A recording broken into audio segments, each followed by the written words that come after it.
cara gampangnya digodok ya bahasa Indonesia ini, direbus toh ya, direbus sampai 7 kali 7 kali penguapan ya. Nah itu kedelai sudah dipastikan matang merata ya. Selamat siang, nama saya Mohtar Wibowo, alamatnya Kupang Jetis. Pekerjaan saya pedagang tahu tempe.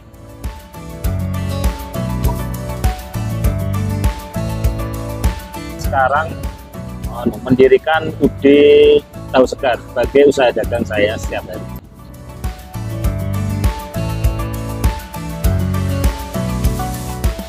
Saya dulu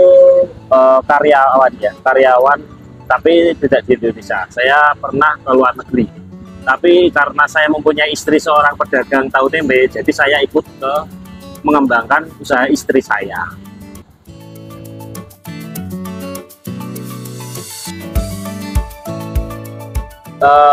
Tahun 2011 saya, tapi kan usaha ini sudah lama, soalnya yang merintis itu mertua saya.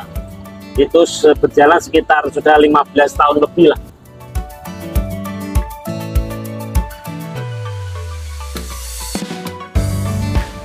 Kalau untuk bahan pembuatan tahu itu, bahan bakunya pertama itu kedelai ya, kedelai, terus bahan pendukungnya itu bahan bakar. Bahan bakar ada 2 jenis, bahan bakar untuk memasak dan juga bahan bakar untuk penggilingan mesinnya, solar. Di sini kita pakainya solar gitu.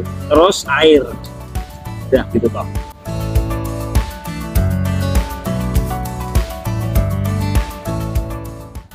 Untuk pemilihan kita sulit, soalnya kita ambilnya langsung per karung ya, dan kita nggak mungkin ngecekin satu karung dan selanjutnya. Kita bisanya mengetahui itu kualitas jelek apa adanya itu nanti pas jadi tahunnya. Itu tahunnya kok jadinya kayak gini, oh berarti jelek. Kalau tahunnya normal berarti kualitasnya bagus, monoton. Dan itu kedelainya bisa ditukar sama pengepulnya ya. Kita kan di story, kalau jelek bisa ditukar.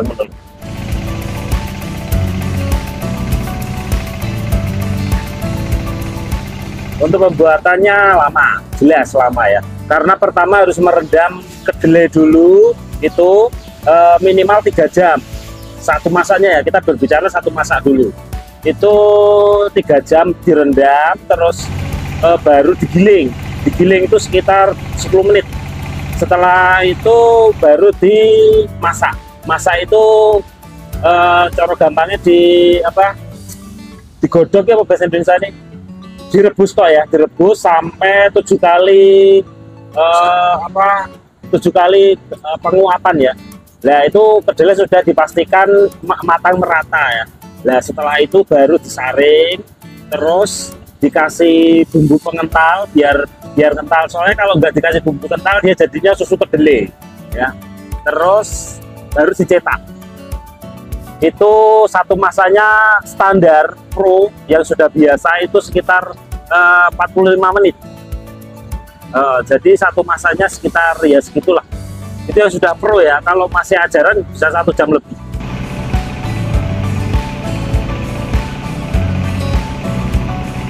Kalau saya daerah pemasarannya di Ambarawa sama pesanan-pesanan sekitar, tapi titik fokusnya di Ambarawa, Pasar Projo.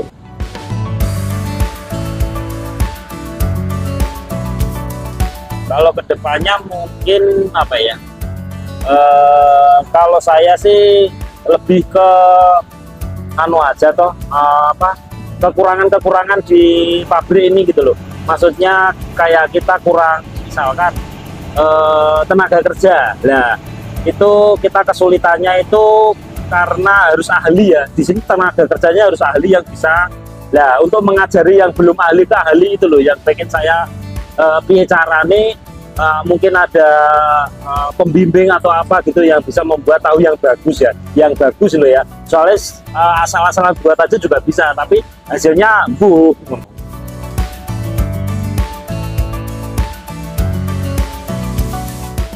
Ya pahitnya itu kalau nggak ada yang masuk karyawannya, entah sakit berapa orang, kita nantinya nggak jualan gitu ya.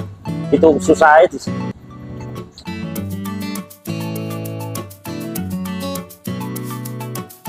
Kalau saya standarnya 19 masa ya, itu sekitar hampir 2 kintal satu hari.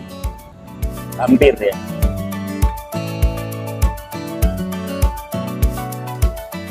Oh, kalau belajar itu waktunya tetap ada setiap hari ya, karena tinggal melihat saja, atau prosesnya tinggal melihat saja. Jadi nggak masalah gitu loh.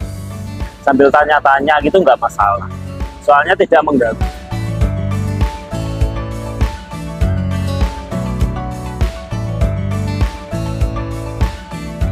Kalau usaha tempe mudah ditiru ya, karena bahannya tidak seribet membuat tahu ya. Kalau membuat tempe tinggal kita bisa merebus kedelai tok, mateng udah selesai. Tapi kalau tahu itu pirantinya banyak, jadi agak sulit ditiru ya. Yang mudah ditiru itu usaha tempe.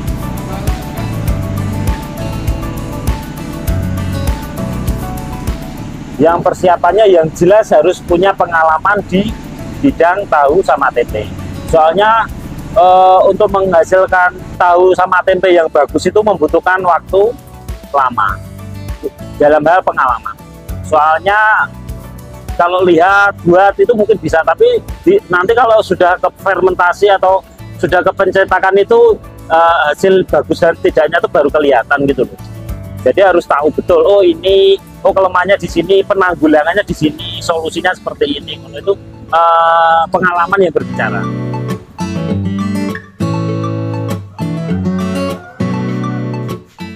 Yang dibatasi itu misalkan beli buahnya itu harus pesan dulu.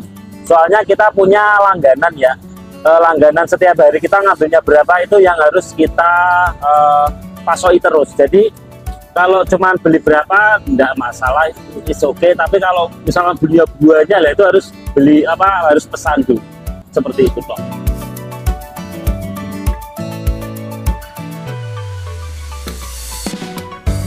Itu tadi kisah tentang saya dalam menjalani usaha ini. Terima kasih banyak. Wassalamualaikum warahmatullahi wabarakatuh.